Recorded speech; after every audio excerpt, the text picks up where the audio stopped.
Okay, go live. Great. Welcome. I think we're live. I am so excited to be here today for this event, and I am going to start. Let's see. Just going to get myself organized really quickly because I don't know where things. Oh, pardon me.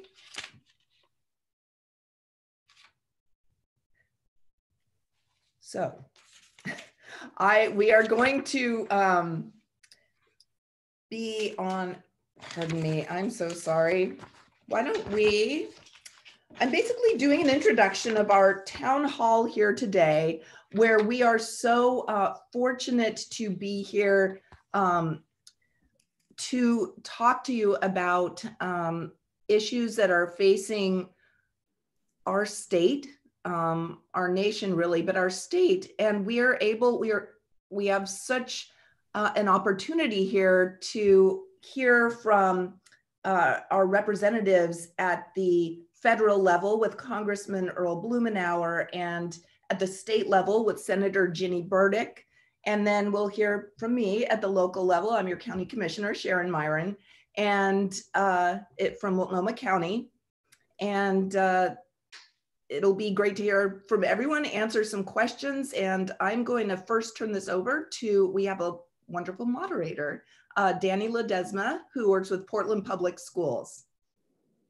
Thank you, Commissioner Meieran, and thank you for hosting this virtual town hall today. My name is Danny Ledesma. I'm Apache and Latina, and Multnomah County and Portland have been my home for 18 years. I'm proud that our community strives to strengthen our relationships with the Native community and Native nations. A symbol of this commitment is a land acknowledgement. These statements bring visibility to the First Peoples of our collective home. This statement is meant to provide information and context while also encouraging all of us to reflect on our current day relationship with Native people and Native experiences. We acknowledge that we live, work, and play on the traditional land of the Chinook, Clackamas, Kalapuya, Multnomah, Wasco, Cathlamet, Tualatin, and Molalla. We also know that many other tribes made their homes along the Columbia and Willamette rivers. We honor their history and acknowledge the sacrifices they made. Let us also acknowledge the robust present-day federally recognized tribes of this area, the Grand Ronde, Siletz, and Cowlitz. In addition, I'd like to acknowledge the Chinook Nation, who has been seeking federal recognition for many years. The urban Indian community is made up of tribal diversity that originates from around the country, representing 400 tribes. The urban Indian community has a vivid history made up of people whose journeys have brought them to Portland by ways of forced displacement or seeking more opportunities.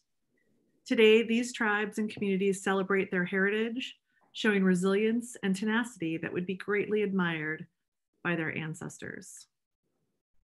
We encourage every person to reflect on their own history, understand the history of colonization and genocide, and to support Indigenous sovereignty, priorities, and actions. This acknowledgement is one step that we can take to improve our support of Indigenous communities in the area. So like Commissioner Meieran, I'm very excited about this virtual town hall today. We're so fortunate to have such exemplary public servants with us today. Before we begin, I'd like to review just a few housekeeping items. In this new type of formatting where we're connecting virtually, the engagement with the audience is going to be a little bit different. So we're going to spend the first 30 minutes of this town hall to allow each elected official to share information about their work, the work that they're doing at all levels of government that they represent. After that, we'll take questions that many of you provided when you RSVP'd for today, and we will go through those questions. You're also, as an audience member, welcome to submit any questions you may have via the comments on YouTube. And the staff will track that and make sure that I get those questions. We'll also make sure that we have staff on hand who can answer any needs that you have for resources. So please feel free to include those in the comments section. Finally, we are really focused on COVID during this town hall and ask that we focus our questions on this. If you have questions that aren't related to COVID, please feel free to put those in the comments and we'll follow up with you later to answer those questions or any other questions that we're unable to get to. So with that being said, let's go ahead and get started on this rainy Saturday. I'm very excited and happy to introduce our Congressman Blumenauer. We are grateful to have Congressman Earl Blumenauer join us today. He's been a progressive champion in this community at the state, county, city, and now federal level. And he's leading the fight in Congress to get frontline healthcare workers the resources they need and assistance into the hand of struggling Oregonians. Thank you for your service, and I'll turn it over to Congressman Blumenauer.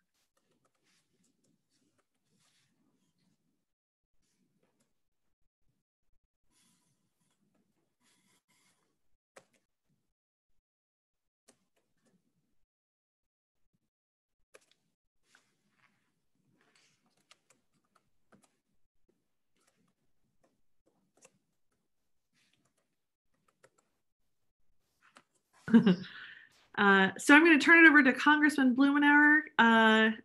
Can you hear us, Congressman?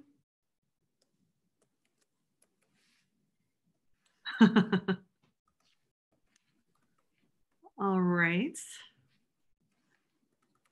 Well, let's give him a moment. It looks like we're having a little bit of a technical difficulty. Oh. Whoa. Am I back with you? Yes, you are. Welcome back. Thank you so much. I was just, Congressman, I just introduced you. Yeah, if you wouldn't mind sharing. I'm not hearing. Oh, shoot. Okay. So we can hear you. Would you like to do an introduction? I'm not picking anything up here. Okay. Let's see. Well, why don't we go ahead and pause for the congressman, and while so unclear exactly what I should be doing to access you. Why don't we pause for now, and we'll go ahead and skip ahead to our next elected official while we get staff who can help. Why don't you roll on to other colleagues, and I'll futz around here to see if I can join in with you again. That's great minds. Okay, so while the congressman is, we're working out those technical glitches, I'm so excited to introduce our State Senator Ginny Burdick. Senator Burdick represents Senate District 18, which includes parts of West Portland and Tigard. Senator Burdick has been the Senate Majority Leader for the past 5 years and is one of the most vocal advocates in the Senate for stronger gun reform. Before becoming Senate Majority Leader, Senator Burdick served as the chair of the Senate Judiciary Committee, Senate Finance and Revenue Committee, and is the co-chair of the Joint Committee on Marijuana Legislation. I feel so honored to have such an esteemed and dedicated leader with us. So I'm going to go ahead and turn it over to Senator Burdick. Thank you so much, Danny. Can you hear me? Okay. I'm Ginny Burdick, as she said, and it is my great honor to represent Senate District 18, which is parts of West Portland and the community of Tigard. Congressman Blumenauer will be talking about some of the federal activity to provide much needed relief to states, including Oregon, in the COVID-19 epidemic. So I'm going a little out of order, but I'm going to describe some of the state activities that hopefully will be done in conjunction with the help that we receive from our partners in Congress.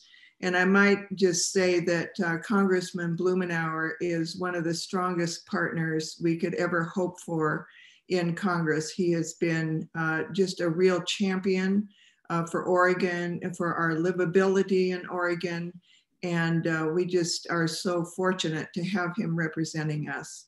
Our challenge in Oregon is to provide relief to Oregonians in coordination with the federal relief. In other words, we don't want to duplicate what's coming from the federal government, and yet we want to make sure that the people who are left out of the federal assistance are helped.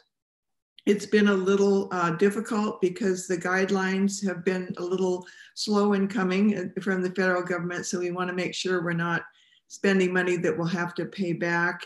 And we're also limited in spending money and having it backfilled later by the federal government. So we have to be very careful how we provide assistance. So last week, our emergency board, which is a 20-member bicameral board of mainly budget specialists, but co-chaired by the presiding officers in the House and Senate, got together and allocated about close to $30 million in emergency funds to areas where we are pretty confident that are going to be not fully compensated, or maybe not compensated at all, by some of the federal assistance. And just to summarize some of those aid packages that we passed, there was 12 million allocated for safe shelter and rent assistance.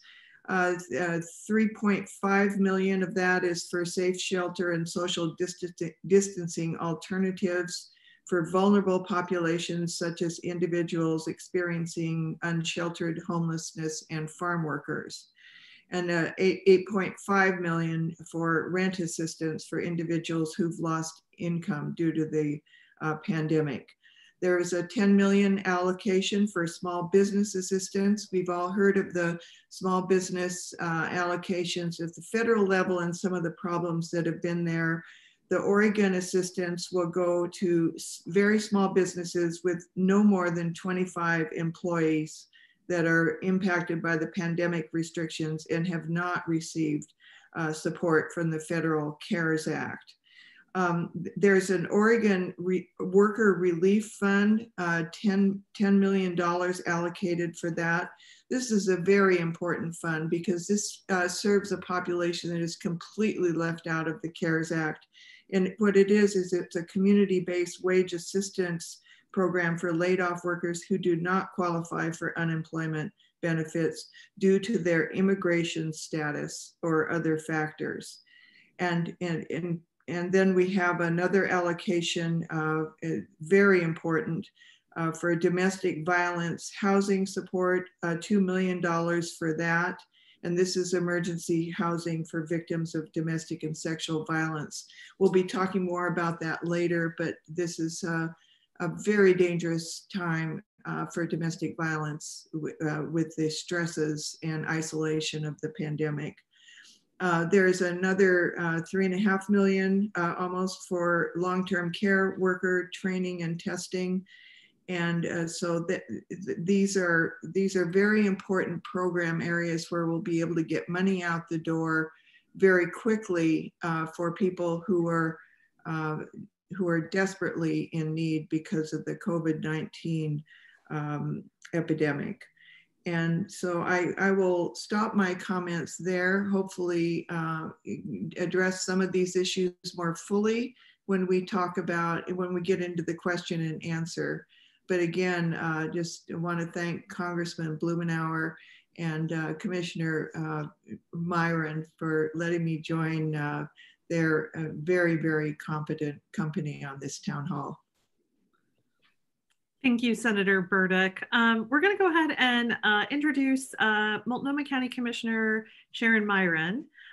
Sharon Meieran is the County Commissioner for District 1, which includes all of Multnomah County west of the Willamette River and inner southeast out to Cesar Chavez Boulevard. Commissioner Meieran is also an ER doctor, and prior to going into medicine, she was a practicing lawyer. During the COVID-19 crisis, Sharon has worked on the front line of the crisis in the emergency room, and as a commissioner has called for science-based policies aimed to protect the health and safety of our community especially those who are most vulnerable.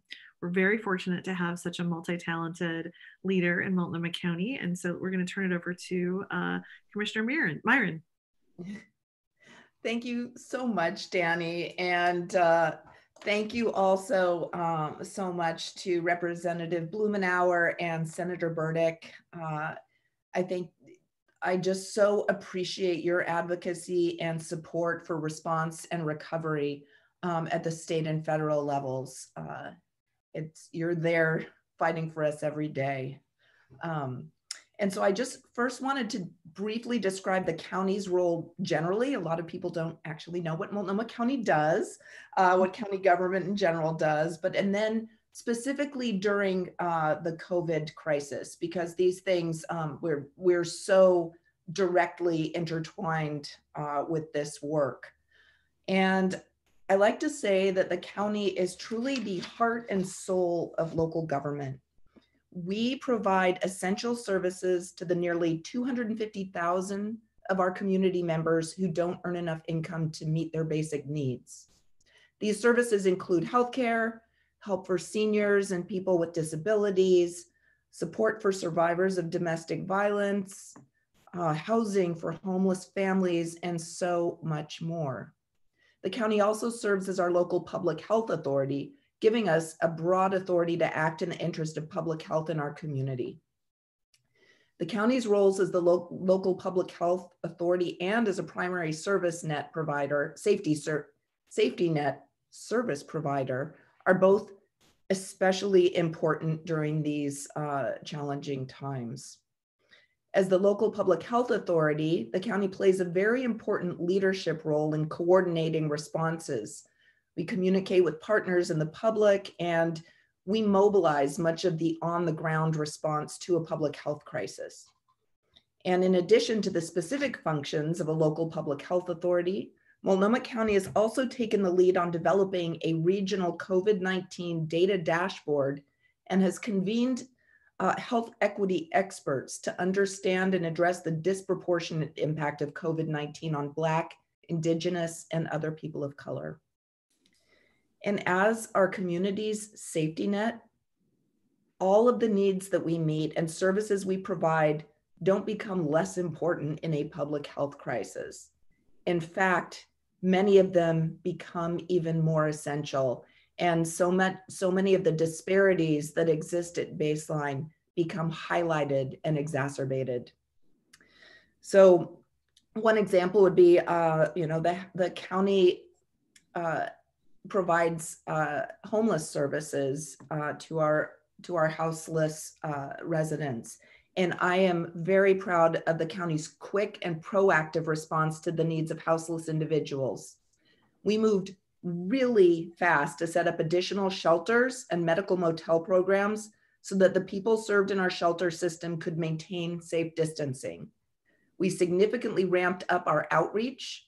We provided supplies. We were out proactively providing supplies, information, and support to people who were living on the street and in encampments. And we partnered with the city of Portland to support additional sanctioned outdoor spaces for people to camp. The county is also expanding food access and supports for vulnerable populations, including older adults and people with disabilities. And one last thing, and we'll get a lot more into some of the specific programs we provide and how we are coordinating with our state and federal partners as we move forward. But I wanted to give a couple of brief thoughts about reopening, since I know that it's on my mind right now, and I hear about it being on everyone's mind right now. I have very much appreciated that the state is not taking a one-size-fits-all approach to reopening right now. I believe that this is the right choice. Local counties and communities have very different needs, have very different landscapes, and there needs to be discretion for those communities to act on their own timelines and to meet the needs of their own local jurisdictions, bearing in mind this has to coordinate within the bigger picture of state reopening. Multnomah County is unique in our state. We have the largest population, the largest concentration of vulnerable people, the largest number of small businesses, and the highest number and highest concentration of hospital systems in the state. We have a lot to lose from opening up too quickly. And yet it's also true that we have a lot to lose from unnecessary delay. We are addressing this assertively and aggressively and working right now to develop a plan for reopening that is rooted in our values and meets the needs of our unique population. We are working to minimize COVID infections, especially for as we focus on many of the disparities we see in our communities of color and other vulnerable people. And our goal will be balanced with the goals of allowing people to return to work so they can support themselves and their families, minimizing risk to frontline workers and avoiding overwhelming our healthcare facilities. So in short, we need to do this right. We cannot and should not ignore the massive inequities and injustices this pandemic has highlighted, and I said earlier, in fact, exacerbated in favor of returning to what used to be considered, normal as quickly as possible. I believe we have an opportunity to reopen in a way that doesn't worsen risk or perpetuate harm, and in fact can catalyze opportunities for greater community safety, equity, and quality of life. So thank you so much, and I look forward to addressing some of the questions. Thank you, Commissioner Meieran. We're going to turn it over to Congressman Blumenauer. I promise we gave you a really great introduction that you weren't able to hear. So you're just going to have to trust us, and we'll let you go ahead and do your prepared remarks. Thank you. I deeply apologize for the technical issues up front. I'm quite confident I did something wrong. It's interesting. I feel like I spend about 3/4 of my waking hours on Zoom conferences, conference calls, FaceTime, and part of the time it is my technical incompetence, although we are watching with so much stress that's being placed by people who are using the internet. It illustrates how critical it is that we move to deal with high-speed broadband internet access for all of us. This is something that's absolutely essential now, and I hope this is something that we come out with. I am pleased to be here with my colleagues. Danny, your land acknowledgement is very poignant. As we reflect on what you said and about our Native American friends who were here 2 centuries ago, they too faced horrific pandemics. Over 90% of them died to smallpox and measles, and frankly, some really horrific practices.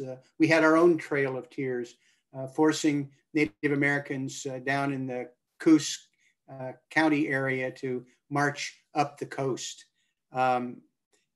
I think it's important for us to feel a sense of kinship with Native Americans, because now we're experiencing that pandemic, the apprehension, the concern, and the unease. And we are all in this together. I am pleased to be here with my friend, Senator Burdick, with whom I've worked back when she was a journalist and long before I was in Congress. I respect and admire her work and appreciate what she's saying now, working with the state to try and make sure we use the federal resources properly to maximize the benefit for Oregonians. And Commissioner Meieran, it's been a pleasure I haven't worked with you as long, but it's been very meaningful for me. The work that you did as an emergency room physician, an advocate for more rational treatment, particularly getting people with mental problems out of emergency rooms and bringing your expertise to the Multnomah County Commission. I can't think of 2 people I would rather have this conversation with, or 2 people that I look forward to working as we attempt to navigate the most challenging times any of us have ever seen. In fact, I think you have to go back to 1933 and the beginnings of the Great Depression to have anything like what we were doing here. The job losses that we've seen in 6 weeks rival what we saw in the first 2 years of the Great Depression. And they didn't have a pandemic on top of it.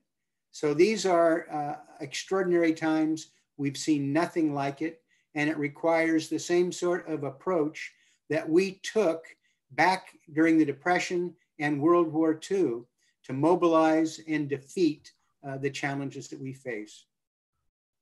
The reference was made that we ought to come out of this knowing better how to deal with problems of income inequality, the fraying of the social safety net, the problems with our healthcare system. All of these are on very vivid display under the stress of the pandemic and the resulting economic and healthcare crisis. I do want to say how much I appreciate what Oregon has done. The leadership at the state level, our local officials, and the response that citizens have made. A month ago, we were deeply concerned that by the end of the month of April, moving into May, we may have completely overwhelmed our healthcare system with cases, that there wouldn't be enough ventilators, there wouldn't be enough emergency room, hospital beds, and the frontline medical staff would have been overwhelmed. Instead, what we have seen is that the performance of Oregonians taking to heart the notion that we're going to flatten that curve, we're going to practice social distancing, we're going to be careful for our families, our neighbors, people who are out there supplying us with essential services. And the experience in Oregon has been extraordinary. Obviously, we're not out of the woods by any stretch of the imagination, but the situation we are in now is much more manageable because Oregonians pulled together and did the right thing. And it means going forward, we're in a much better position than we otherwise would have faced. The federal government has, for the federal government, moved with lightning speed. We have moved over $2 trillion. This last week, there was 100 million checks sent to Americans, with more on the way. The Democrats in Congress, as you may know, held the line, insisting that it wouldn't just be support for some businesses, but that there needed to be more investment in testing, in providing support for frontline healthcare workers, looking at the broader picture. And we were successful in doing that. More money was allocated, more money was spent on critical medical priorities. And frankly, we fought to make sure that more of the financial aid went to the people who needed it most. I'm the first to admit I'm frustrated by the stories about some of the large companies that have gamed the system, that received assistance that we voted to give to small and medium-sized businesses, for individuals. I am frustrated that some of the big banks prioritize large customers and not dealing with the small and medium-sized businesses that need it the most, for whom this federal assistance is an absolutely essential lifeline. The more recent package that we just enacted, $500 billion, had more specific set-asides for small financial institutions that cater to the businesses that need help the most. But candidly, we are not remotely done. There's work going on now dealing with the next package, which we're fighting to make sure has some significant assistance for state and local government. My heart goes out to what my colleagues on the county commission, in the state legislature, the governor are facing. We're seeing dramatic reductions already in revenues at the state and local level, and there are more demands that nobody could have anticipated 6 months ago, placing strain not just on the personnel, but on delicate financial budgets. 4 months ago, Oregon was in pretty good financial shape. What happened on the state level with the governor and the legislature putting money in rainy day funds. Thank you, Senator Haas, for that initiative. $1 billion that is there. There's another $1 billion that the state fought to protect, but that's relatively modest amounts for the massive infusion that's going to be necessary. So our commitment is to make sure that we follow through on focusing the assistance on those who need it the most. We will fight this administration and its efforts at things that have nothing to do with protecting the public. And in fact, for 2 months, the Trump administration dithered. Donald Trump, despite his efforts to recast history, had warnings from his own national security people in January that this was coming. And it was going to pose a serious threat to the United States, the economy, and to our security. And basically, we lost the month of February, and we're still slow to react. And then we're getting a stream of misinformation, like having people inject bleach to fight the virus. It's embarrassing, but we're going to fight to stand up to them, try and move forward with assistance that's needed, work with state and local governments to be able to provide a backfill. But I will just say that this is an opportunity for us to attack challenges that we've known have been a priority. And both Commissioner Meieran and Senator Burdick have been working with us to deal with childcare, which has been a serious problem in Oregon before this. And now all of a sudden we find out that childcare is an essential service. You can't have public safety, education, and healthcare without those workers being able to have their children provided for. 4 months ago, paid family sick leave was controversial in Congress. I don't think it's so controversial anymore. We find how important it is. So I'm looking forward to working with Oregonians and my fellow elected officials to make sure that we make the most of these opportunities so that when we come out the other end, that we attack these long unaddressed problems and ultimately that we will be stronger than before. Thank you, Congressman Blumenauer. And thank you to all of our elected officials for your updates. We're now going to transition into questions that your constituents have asked in advance, knowing that you would be able to answer some questions that are top of mind during this pandemic. So the first question I want to ask is to Congressman Blumenauer. We heard from Commissioner Meieran that a little bit about what the county is doing, and we'll ask her to expand on this. She spoke about the health equity panel, but one person asked this question. Black, Indigenous, and other people of color are disproportionately suffering from both the health as well as the economic repercussions of this virus. What are you doing to ensure these communities are being supported and receiving resources? So I'm wondering if the Congressman can kick us off at the federal level, and then we can hear a little bit more from Commissioner Meieran. It's a profound question, and I'm pleased that there's more attention being paid to that. We've seen people of color who have been disproportionately impacted. One of the reasons is that they are disproportionately involved in dealing with essential frontline work. There are people who work in food distribution, people in healthcare, where they are involved with activities where social distancing is more difficult, and they are more likely to be exposed. We're working on a series of things. I mean, first and foremost, it's important that we're able to chart, track, and document this so that we can be able to persuade some of our colleagues, particularly in the Senate, that it's very important to make those investments. Part of what we are deeply concerned with is dealing with more resources for the Indian Health Service. There's $1 billion, which is a good start, but this is a service that has been systematically underfunded. There's $100 million for food distribution, $300 million for Native American housing, but this is just a start, but it's an important start.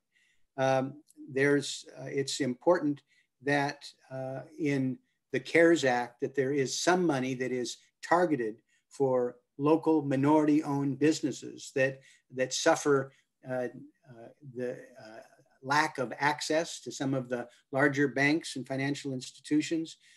We have enacted the latest information, latest funding targeted for financial institutions that serve smaller scale business activities, community banks, credit unions. We're working hard to be able to focus on some of the challenges we're facing in the correction system. I am pleased that in Oregon, there's been some activity to try and get people out of jail and prison who don't pose any significant threat, but are significantly at risk for COVID infection. We need to have a full court press on the challenges. Some of you are aware of the work we did in the fall dealing with federal government more deeply involved with housing. This is an area that the inequity is highlighted due to discrimination over the years and a failure on the part of the federal government to invest realistically in housing. And this is showing up now in terms of people having great difficulty paying rents that have been disproportionately high in a community like ours. Putting money behind that is important. And of course, as you know, there's been a moratorium on evictions, but that's only a Band-Aid, because part of the problem is people don't have enough money to pay for housing. And I'm hopeful that we'll be able to continue putting more federal money in the hands of people so that they can pay their bills, not just defer it till the end and then have a big balloon payment. This is something that is long overdue. This is an area where I think people are now paying greater attention. And with the work that we're doing with additional resources that will be approved, that we can focus on helping people stabilize their situation with housing. So the Congressman gave us quite a list of things. Commissioner Meieran, can you update us more about some of the work that you mentioned in Multnomah County? Yes, thank you. And thank you, Congressman Blumenauer, for letting us know what's happening at the federal level. And I'm so glad that you just understand the importance of this and how it fits into really all the work that we do every day, but particularly during this pandemic, the things that have been highlighted. Multnomah County has been and continues to be committed to viewing all of our programs through an equity lens and ensuring we account for issues of equity in all, literally the smallest to the biggest decisions that we make. So this is absolutely true for our COVID response as well, but in some ways it's different. And it's different in that we know we need to make an extra effort now, because in times of stress, people and systems can revert back to their sort of old ways of thinking and go back to their reflexive sort of responses and decision-making. And we must intentionally not do this during this response and make every effort to be proactive and address this and be vigilant as we proceed. And one area where it's really important that we be accounting for and taking action is in the collection of data.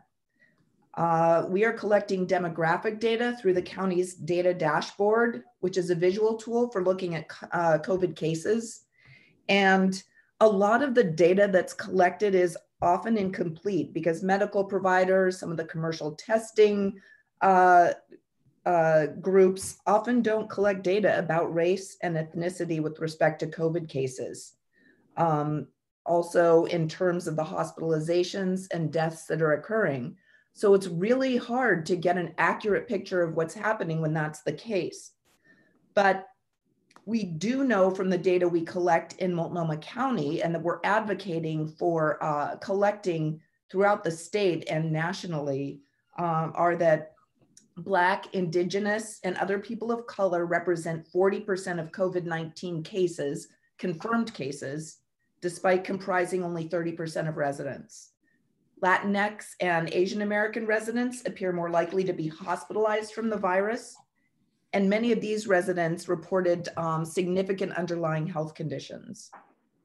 And most residents who have died of COVID-19 lived with chronic health conditions, conditions that occur at far higher rates among Black and African American residents. I am extremely proud of the process Multnomah County has used in collecting and releasing this data about the disproportionate impact of COVID-19. And I appreciate the process by which we do the work at the county. Culturally specific leaders within the county's own health department have worked with an alliance of community-based organizations, including the Oregon Health Equity Alliance, the Coalition of Communities of Color, the Native Wellness Institute, and others to lead a data review committee. Before publishing the data online, this group hosted a webinar for leaders and media from communities of color to discuss the data and its glaring shortcomings. In addition to data collection, we have held a Spanish language video press briefing in partnership with Oregon's OSHA, Occupational Safety and Health Administration, to offer information and provide opportunities for Q&A with our Latinx community members in their own language without the need for translation. And of course, we know constant vigilance, and we can always do better and must do better. So specifically, I'm interested in ensuring that the county follows through with the recommendation to communicate with communities directly through their own trusted partners, organizations, people who speak their own language, who share their own culture. And I'm working with my colleagues on the board to support this strategy now and in everything we do. Thank you. I'd like to ask Senator Burdick our next question. You mentioned in the actions that the state was taking that there has been resources allocated to ensure that victims and survivors of domestic violence, that there's adequate funding. We had a question that says, staying home is not safe for everyone. As our community sees a spike in domestic violence, what is your response to provide resources and access to safety for victims? And then the second part of the question was that knowing that many communities do not have access to a computer or phone to reach out for help, what is your response? Senator Burdick, would you mind telling us a little bit about the work that's happening at the state level to address these issues? Yes, I would be delighted. And I also want to commend Commissioner Meieran for her commitment to domestic violence, the domestic violence issue at the county level. That's really where the rubber meets the road. And Commissioner Meieran has been a real leader in this regard. So I wanted to make sure that people appreciated her appropriately for her work on this. This is really one of the most important questions you can ask during this pandemic. If there are two things that are going to increase the risk of domestic violence, it's stress and isolation. And both of those elements are present here. And you see it in the statistics. Multnomah County has seen a 30% increase in domestic violence reports. And Washington County, which is the other part of my district, has seen an increase of almost 17%.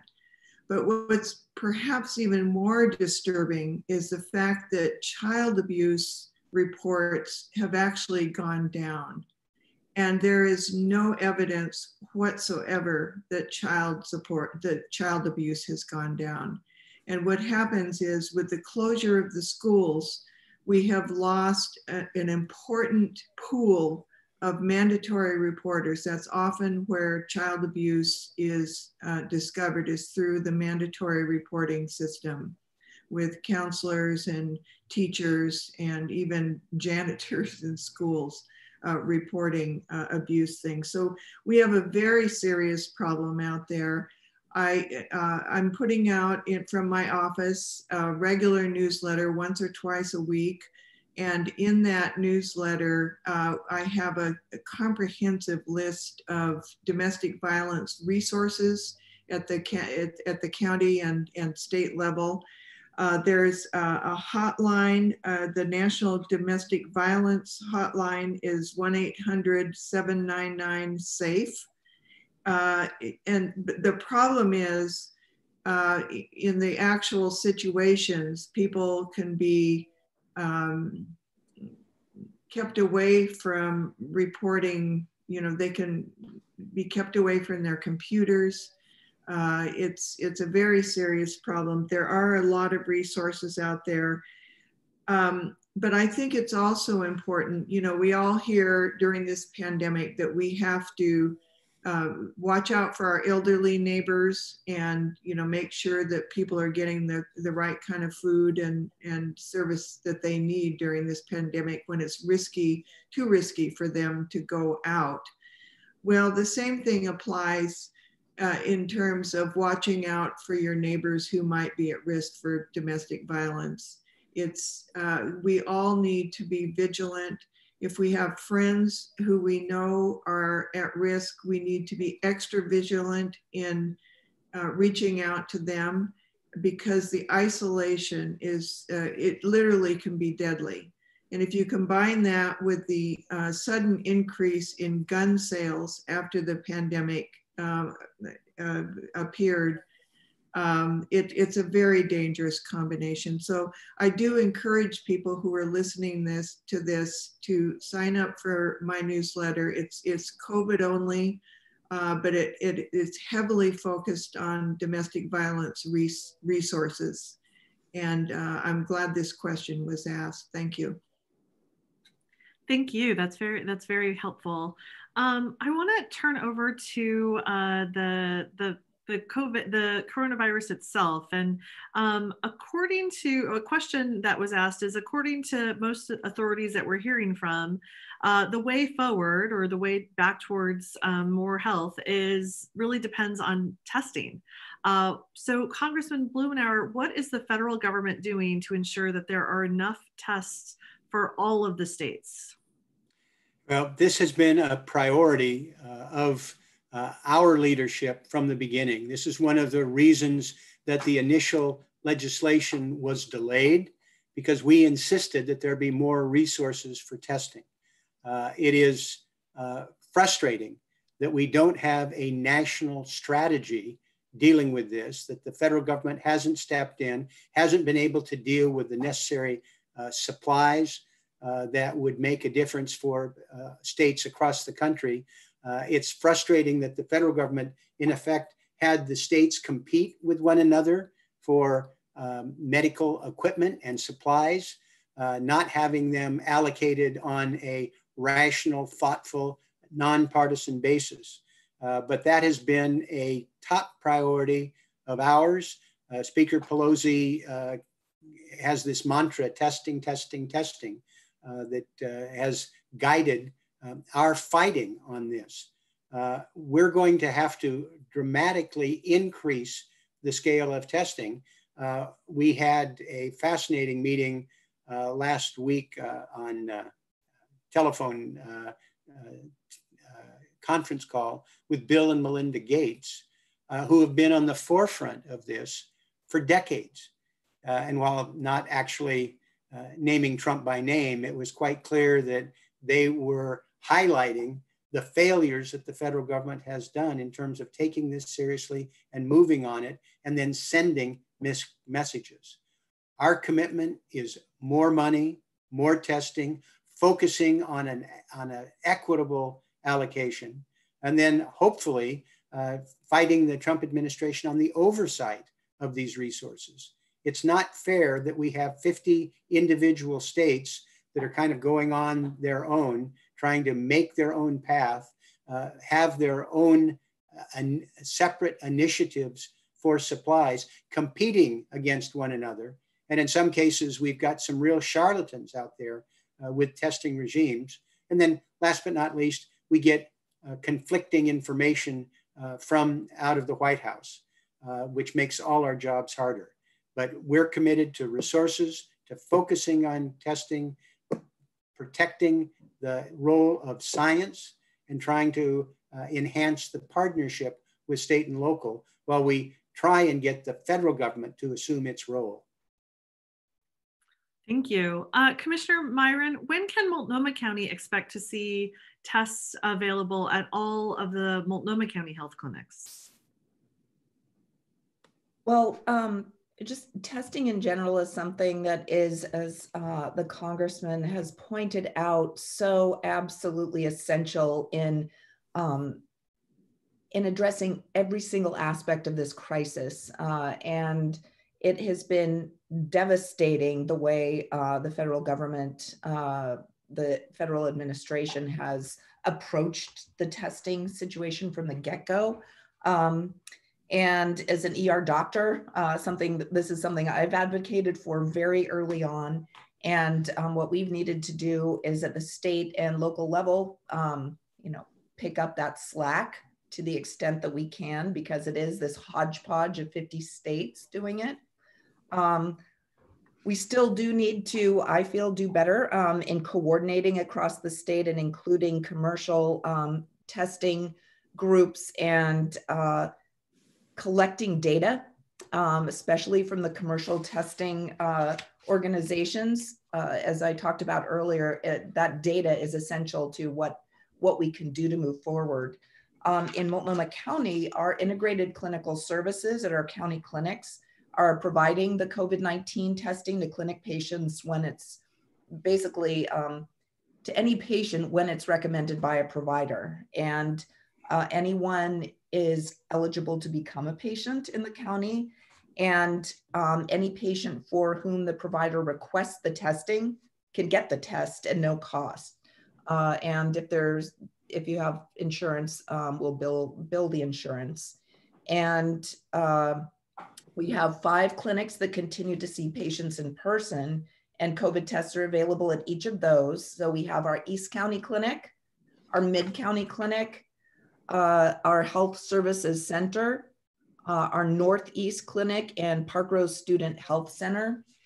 And we also offer extensively telemedicine visits and calls with patients so that we can, so you don't have to go into a clinic unless absolutely necessary. And just a number of people are listening from Multnomah County and are interested in becoming a patient or have questions, you can call 503-988-5558. And I'm really glad that many other providers are now helping people get tested for COVID. May I just interject for a second? Commissioner,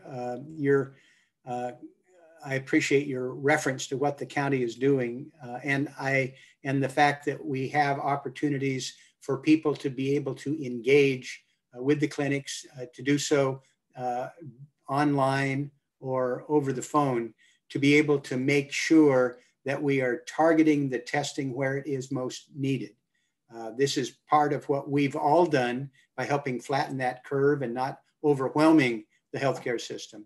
But we need to make sure that until the federal government gets its act together and provides us with the resources necessary, we need to do approximately 10 times the level of testing we're doing now to be able to navigate this. But it's important for people to be aware of their own situation and be able to target the test for those who need it the most. Thank you. Thank you. Senator Burdick, you know that Oregonians are facing significant unemployment as a result of the coronavirus and the economic fallout as a result. We've gotten quite a few questions about wanting to understand how our state unemployment department is coordinating and working with the federal unemployment measures in the Federal CARES Act. And so we've gotten quite a few questions about that. Here's a sample of one. I'm wondering if you can maybe give us more perspective from the state. As a self-employed owner of my one-person business, I have been unable to get unemployment payments to date. I understand the system was not geared to address the self-employed, but because the questions didn't apply to me, I was denied. When I tried to make contact with the unemployment office, the lines are either busy or I get hung up on. I applied March 30th and have not received any help. Will claims be honored retroactively? What is being done to address the system and to get help to people who need it? Thank you for that question. This is one of the most frequently asked questions in my office, and frankly, one of the most troubling, because these are real people out there who are suffering, whose livelihood was suddenly disrupted or taken away by the pandemic. What happened here is we had an avalanche of claims because of everything happening so suddenly with the stay-at-home order. So what the Oregon Unemployment Office is accepting claims, but they're overwhelmed and they're in the process of hiring more employees, but that takes some time. They're working as fast as they can. And to top it all off, their computer system is not up to the task of this kind of avalanche. It's in the process of being improved, but there's no computer system out there that could really be up to this challenge that would be in any way affordable. So last week, the Employment Department began accepting applications for Pandemic Unemployment Assistance Program, which helps self-employed, contract, and gig workers that were not initially eligible for regular unemployment benefits. And I believe that's the category that your questioner fits into. It's also important to note that they are backdating claims when appropriate.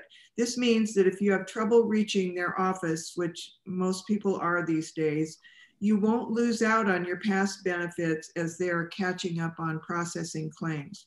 And those claims, including the additional $600 a week under the CARES Act, will catch up with you once they begin processing your claim. So here's our advice. The Oregon, what we recommend in our office is sending an email to their dedicated inbox for questions to ensure you get a response without having to wait for hours on the phone. And that's OED underline COVID-19 underline info at oregon.gov. And again, this is all available in my newsletter and through my office. The average wait time for this, unfortunately, is around a week and a half, but it's really important that you make that contact so that you don't spend hours and hours of your time on the phone. And please do continue to keep reaching out to my office if you need help navigating the system. It's a very serious problem. They're working as hard as they can to get the additional employees they need, but the benefits will be retroactive. So if you can just hang on, you will be taken care of. I think that's a very important point, Senator, in terms of making sure people go online, being able to make sure the system knows that the request has been made. And the State Employment Division did make a decision that they would permit that extra week of unemployment to be processed retroactively. That was a little give and take, but I'm pleased that the Employment Division changed their position to allow that to come forward. That was a great concern of ours.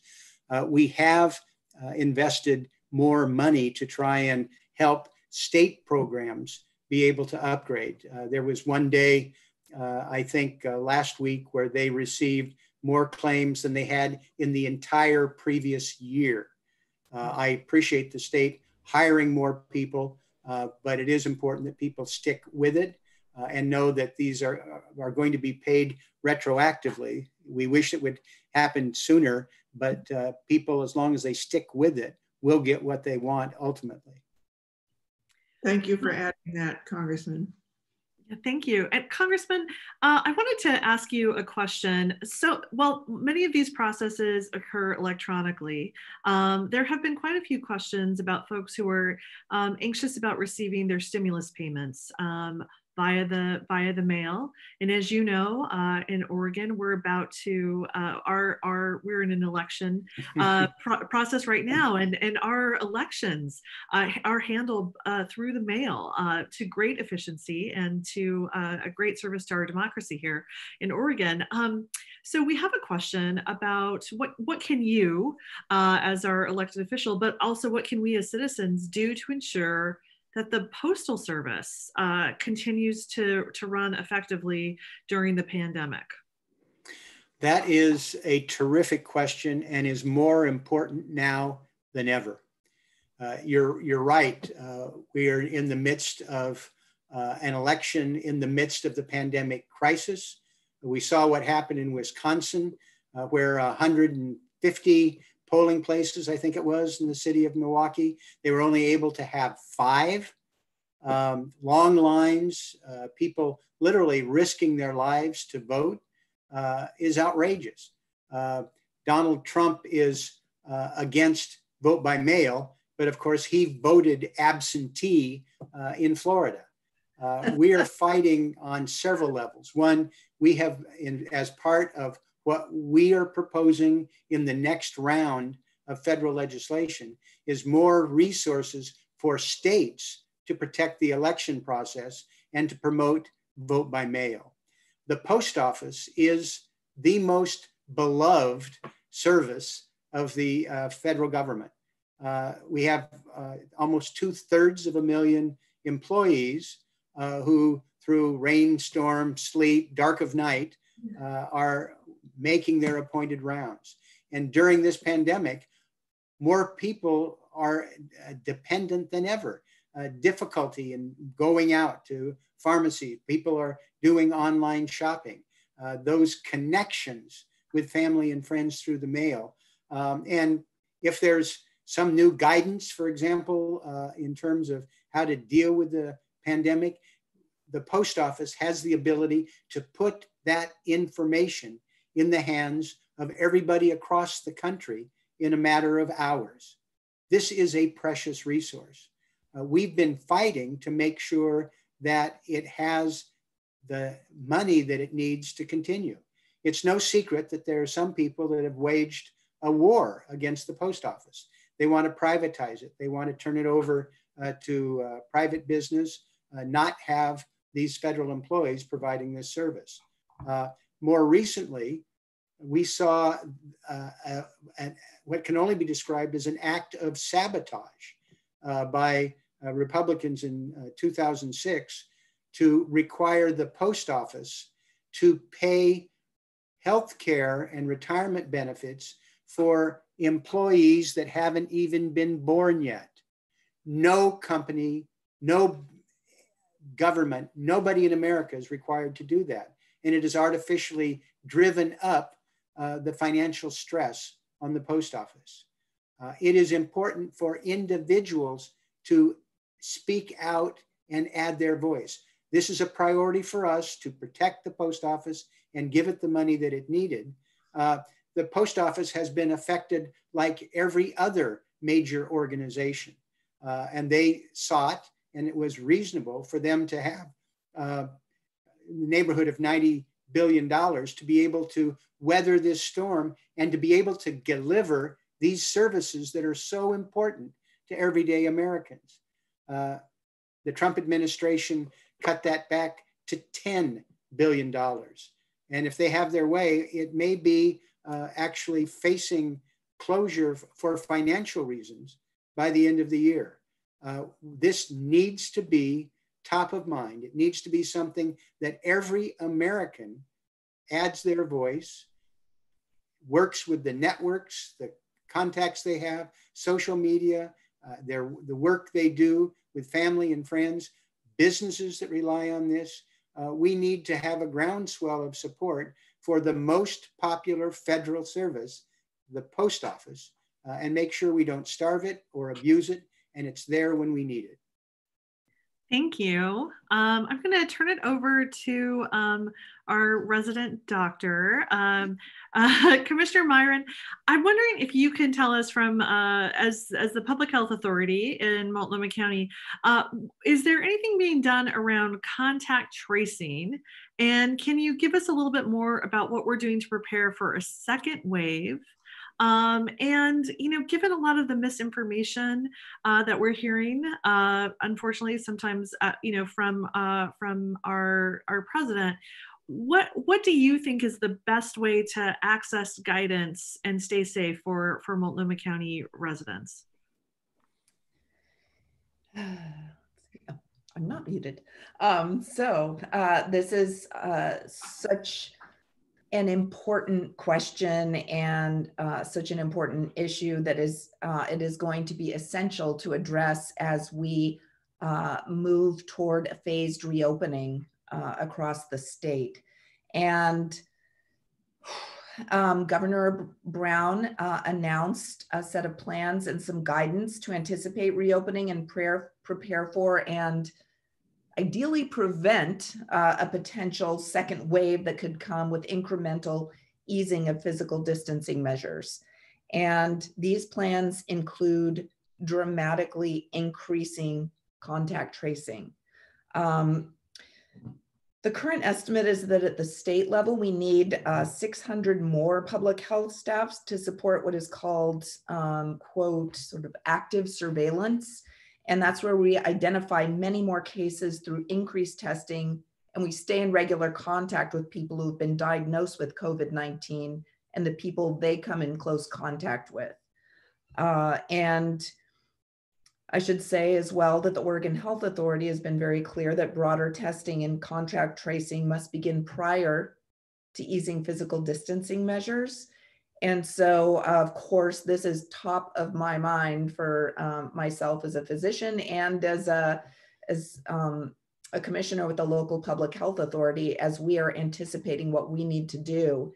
And I know we are developing a very robust plan in Multnomah County that I will be briefed on, that the commission will be briefed on Tuesday. So, you know, can't wait and eagerly anticipating. But I'm really excited about our approach, which really is going to, you know, train really these teams to go and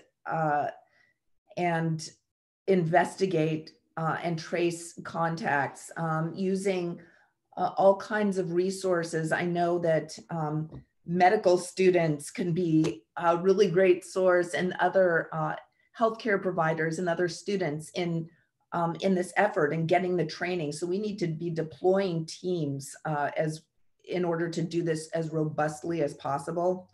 You know, doing as soon as we can so we can ensure reopening as safely as we can.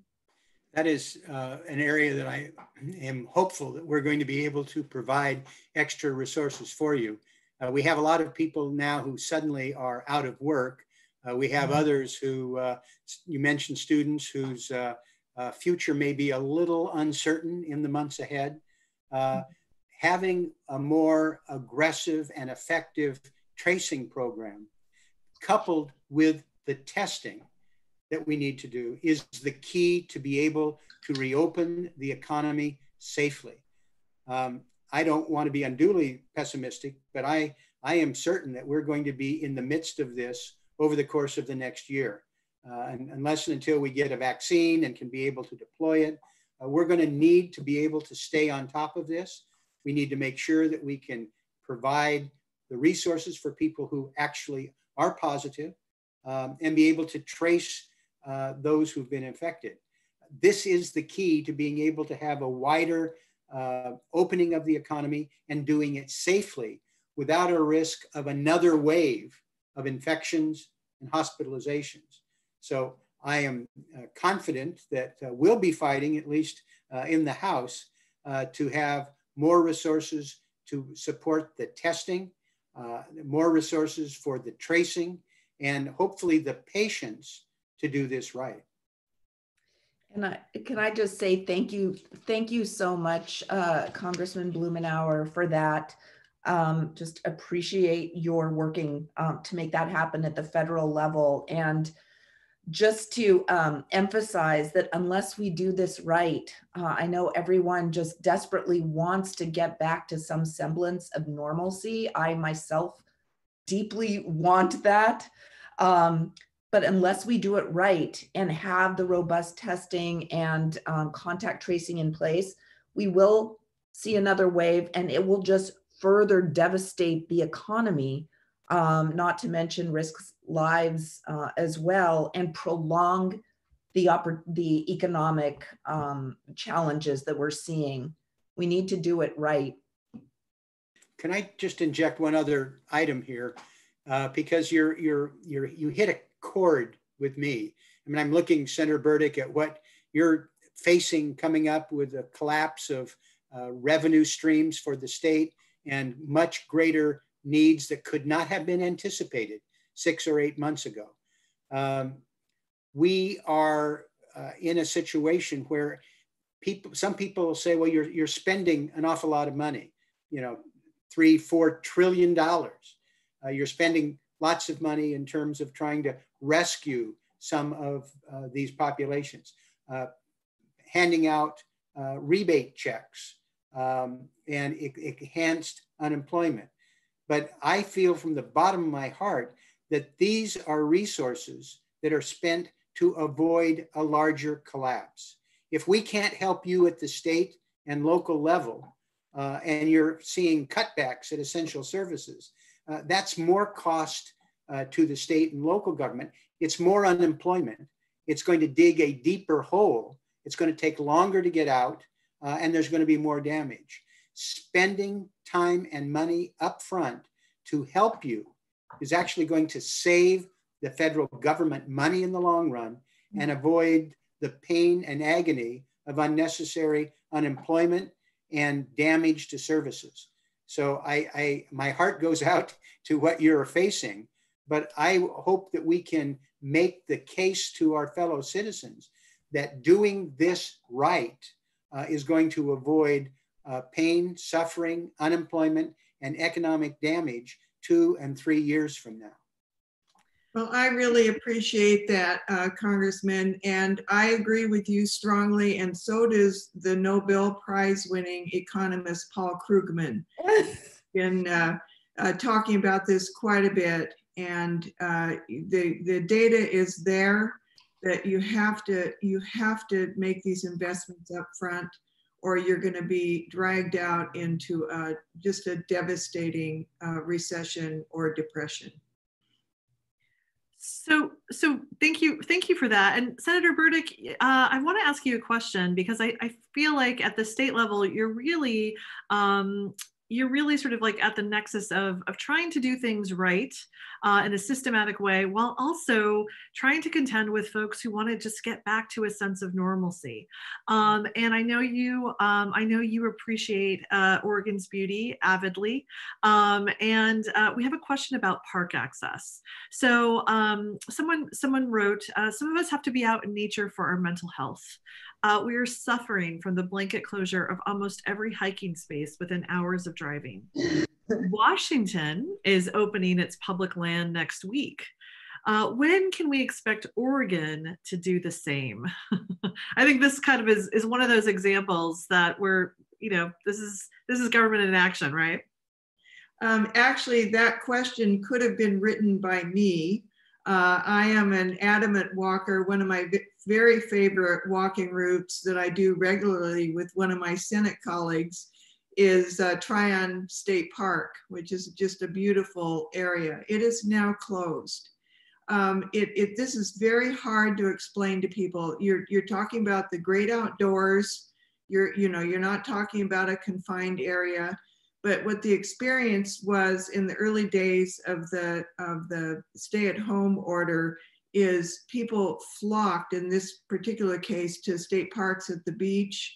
They took over the local communities which do not have the healthcare resources or the grocery store capacity, to be very blunt about it. And it became a real problem for some of these smaller communities in and near state parks. So the closure right now is effective through the end of May, and the governor is also an adamant outdoors person, as I think all of us here on this call are. And everyone wants to get them open as soon as possible. But the fact of the matter is that Oregon, when you compare us to Washington, to California, to some of these other states, has done very well because people have really complied with these orders. And that includes not congregating in all kinds of venues, including the parks. So what I do and what I recommend to others is explore your neighborhood. You have more control over staying away from people. Get to know your neighbors a little bit from a safe distance. On a recent walk in my neighborhood, I ran into 4 people from my Pilates class, which of course is closed. So we were all out walking the neighborhood. And so everything has a silver lining. And this for me has been one of them, just spending more time in the neighborhood, getting my necessary exercise, because it is necessary for mental and physical health. But just stay patient, and our parks will open up when they can do so safely. Thank you. Well, before we talk more formally about reopening, I want to get in a question about small businesses and a question about housing. So Congressman Blumenauer, we have someone who wants to understand how the payroll protection program implementation is being overseen. They talk about, they said, I'm still waiting to hear back about our SBA loan. Yet I've been hearing that there have been large grants to large loans to big corporations at the expense of small businesses who are required to submit very complicated applications, suffer long delays, and receive just a fraction of the allocated funds. Can you talk a little bit more about the intent of recent actions at the federal level, and also the implementation and how it's overseen?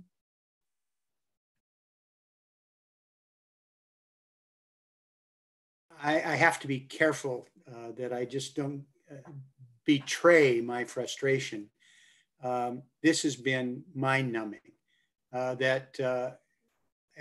I interact with hundreds of small businesses here who would love to have access to this program, who found that when they tried to deal with some of the big banks, that there were prioritization given to big customers. And in fact, in some cases, large banks just walked people through the application process for them and left smaller businesses to sort of fend for themselves, that they weren't taken on a first come, first served basis, and they didn't treat all their customers equally. This has been, I can't tell you the number of times I've heard the frustration, almost identical stories of people that were there right at the beginning, and others were bumped ahead of them, given assistance, larger loans. Big restaurant chains, Shake Shack, Ruth Chris.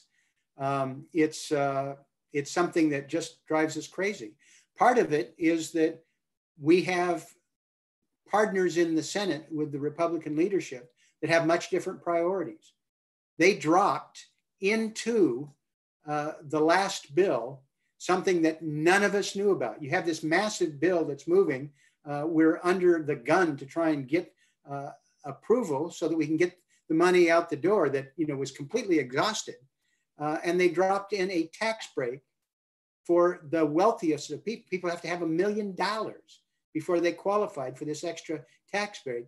And it is more money than we're spending on the small business support. And and people in them did not know about it. It was literally dropped in. I had that conversation with the speaker, who was just furious. She didn't know what the Senate did as it was rushed through. We've set up oversight efforts that the administration is resisting, but we've set up separate committees to be there to monitor it. There's a pandemicoversight.gov website to be able to see some of this effort. We are, as I mentioned, put extra money in smaller financial institutions, credit unions, community banks, so that there's a greater opportunity for the people who need it most to be able to get that service. And I would strongly urge that people look at smaller financial institutions that are more likely to treat you maybe like a person rather than a number. Explore the choices that people have. We are going to be aggressive in terms of trying to claw back loans for people that didn't need it. The Los Angeles Lakers, give me a break. I hope that we're going to be able to have the spotlight shown on people who don't deserve it, who don't actually need it, and are taking it away from people who do. And that's part of what we're committed to do with these oversight efforts. The Majority Whip, Jim Clyburn, is zeroing in on an effort for the House of Representatives. This is going to be an ongoing battle, and it's an ongoing battle that's going to take place over the course of the next few months. Most of the money is out the door, but we're going to be approving, I'm convinced, more in the next round. But we have to fight to get the money back from people who didn't need it so that it can be made available for people who do. But I share their frustration. It was people who were in the room had no idea what was slipped in at the last moment. And we have legislation that we're going after that, but it's a little bit of a long shot. Thank you. I think you did a good job of holding in your frustration and getting out the information. We know how hard that you work on behalf of Oregonians, so we really appreciate that. Commissioner Meieran, we've talked a lot about unemployment, about small businesses, but we haven't talked about housing. Senator Burdick let us know about some investments that the state has been making. We have a question from someone who said, housing costs were already becoming untenable for thousands of residents. And with this crisis, it's really reaching a breaking point.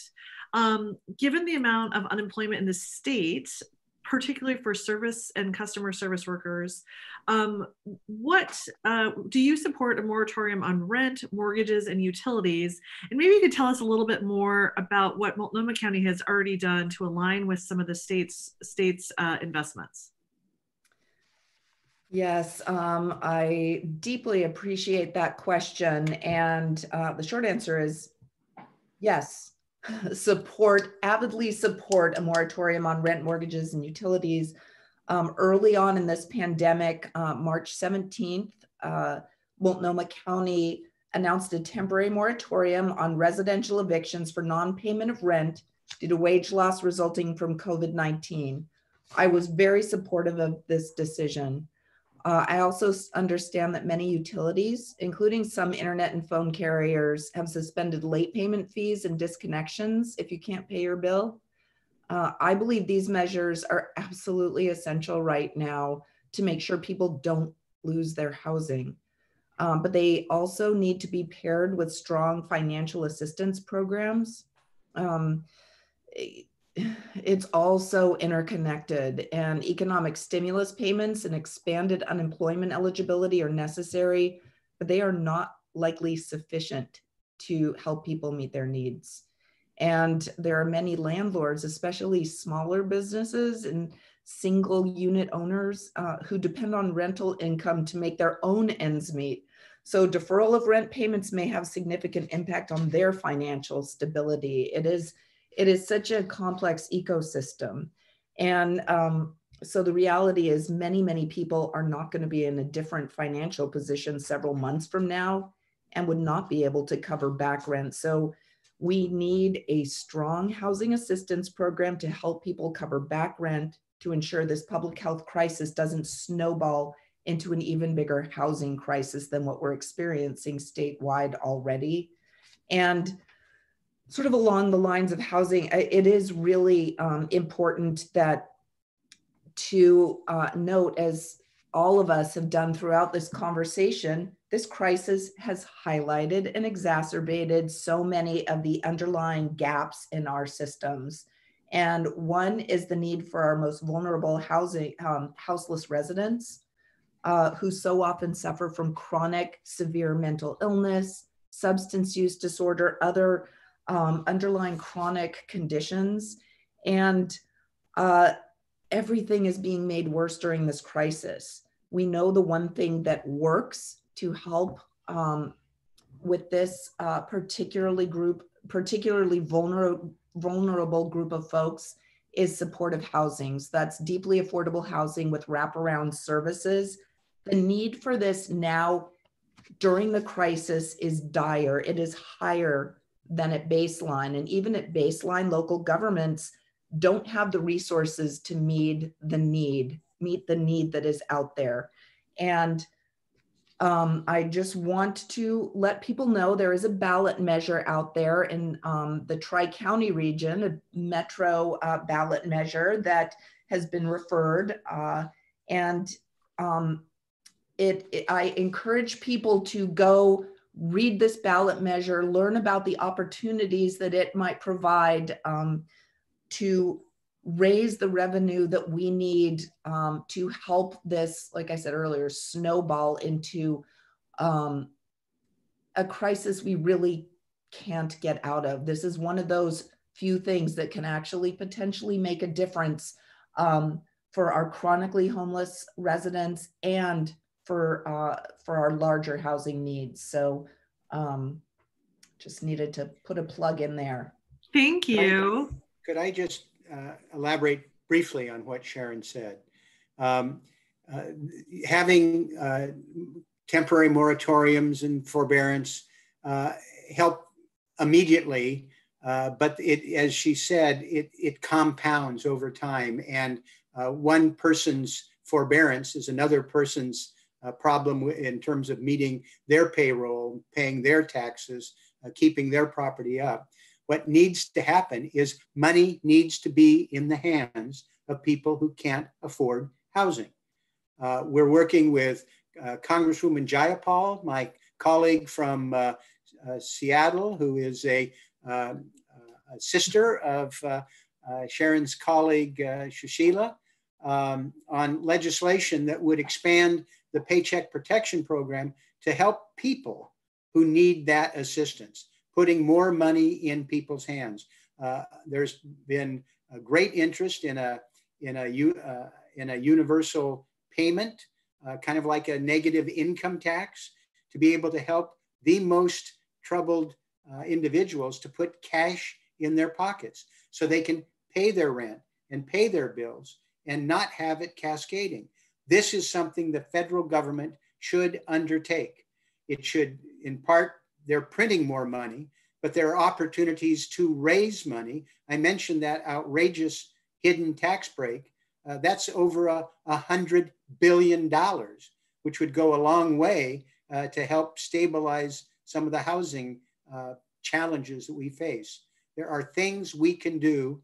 There was a $1.7 trillion tax break that was approved a couple years ago, largely for people who didn't need it and didn't deserve it, that added to the deficit.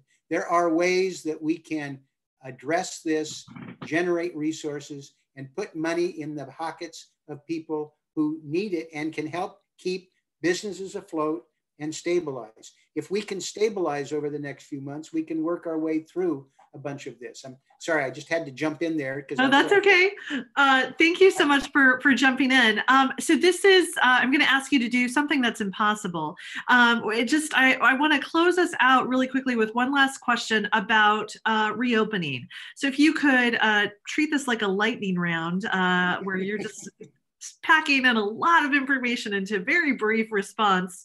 I'm wondering if each of you could speak to the question about what's being done to keep Oregonians, Multnomah County residents, up to date on how things will be reopening, and what's some of the reasoning that you're thinking about behind those guidelines. But I'd like to ask each of you to focus on something specific. So Congressman Blumenauer, if you wouldn't mind, we had some questions about the census, and as you know, the census helps bring resources to Oregon. And as part of reopening, do you think that the census will be able to be completed, and will there be some attention at the federal level to the census? And then for Senator Burdick, if you wouldn't mind telling us a little bit about schools. We had some questions about public schools in the fall, and sort of what are some of the reasoning that the governor and your colleagues will be using to help make sure that as Oregon reopens, that students and teachers are safe. And then Commissioner Meieran, if you could tell us what's the best local information, where can people go to get information about those guidelines and some of the reasoning as the public health authority you guys are leaving. So lightning round, here we go. Why don't we start with the Congressman?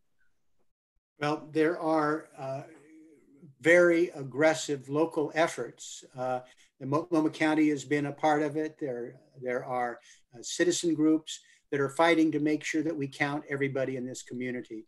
The administration is working to delay it. They're not interested in moving this forward, in part because the more accurate census we have, it changes the political calculations and where money goes. But I think being able to roll up our sleeves and work with local organizations that are citizen-based, very diverse, and I'll have some of those on my website if people want to refer to it. Senator Burdick? The schools are closed, as we know, for the rest of the year. The decision on reopening will be based on science and data. The top priority needs to be keeping people safe. Great. So, Commissioner Meieran? Yes, communication. It is really so important to communicate where we are in these processes. And it's really hard to figure out where to go because there's so much information out there. I would really highlight Multnomah County's website, which is just multco, multco.us. It's very, you can't miss the coronavirus page, the link that provides so much information about reopening strategies. And on Tuesday, we are going to hear during our board briefing, which is can be tuned into by the public, from our public health director, Dr. Rachel Banks, about the elements of reopening. And we will be asking questions as a board, and tune in to the board briefing online via the county's website Tuesday morning at 10 a.m. Well, thank you so much to all three of our elected officials. I don't know about the rest of the viewing audience, but I am just so inspired by all of your leadership. You, the three of you, are just a powerhouse of folks who are looking out for Oregonians and looking out for people who live, work, and play in Multnomah County. Thank you for taking the time. Thank you for all of the really rich and robust information that you provided to us. I'm going to turn it over to Commissioner Meieran to close us out. Gosh, this has been really great. Time has really flown by.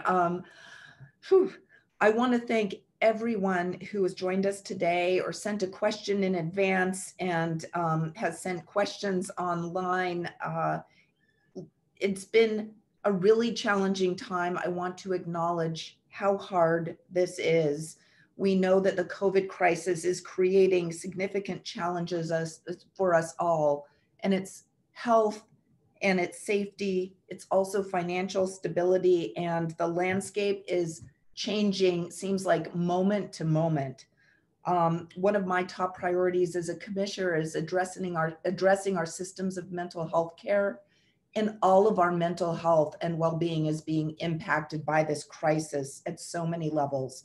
So a quick plug, I'm going to be sponsoring a mental health town hall that'll be on Tuesday, May 12th at 4 p.m. You can go to the Multnomah County website, get additional information to tune in there. There'll be a great panel of experts. And I want to let you know that if you weren't able to get your question answered today, we all love to hear from you. I can corral those at district1@multco.us. That's my email, district1@multco.us. And I know it's easy to find Congressman Blumenauer and Senator Burdick online as well. I just want to deeply, deeply thank Senator Burdick and Congressman Blumenauer just for joining me today and for your commitment every single day to the health, safety, and well-being, as well as the economic recovery of all of our residents and community members. And a final thank you to Danny, wonderful Danny, for moderating our conversation today. Thank you.